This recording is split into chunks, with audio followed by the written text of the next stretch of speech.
लातूर जिल्ह्यातील खंडापूर येथे आयोजित करण्यात आलेल्या संतांचा मेळावा, वारकरी संप्रदायाचा धार्मिक सोहळा आणि पादुकांच्या दर्शन कार्यक्रमादरम्यान भाविकांनी मोठ्या श्रद्धेने कोट्यवधी रुपयांची देणगी अर्पण केली होती।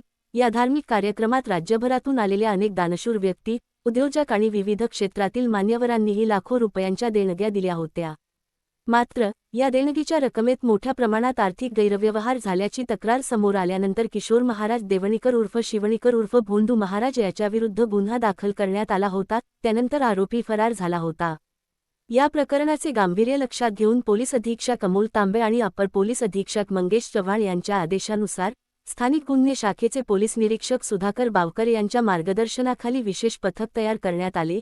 या पथकात पोलीस उपनिरीक्षक अमर केंद्रे, मोहन सुरवसे, रियाज सौदागर, राजेश कंचे आणि प्रशांत स्वामी यांचा समावेश होता। गोपनीय माहितीच्या आधारे या पथकाने जुलै 10 रोजी लातूर शहरातील मोतीनगर परिसरातील राहत्या घरावर छापा टाकून फरार आरोपी किशोर महाराज देवणीकर उर्फ शिवणीकर उर्फ भोंदू महाराज याला अटक केली।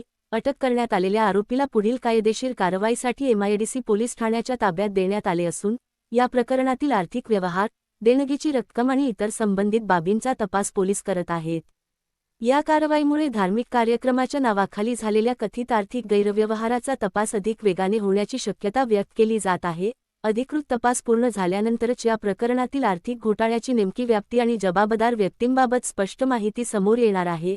अशाच ताज्या आणि विश्वासार्ह बातम्यांसाठी आमच्या YouTube चॅनलला सबस्क्राईब करा, व्हिडिओला लाईक करा आणि शेअर करायला विसरू नका।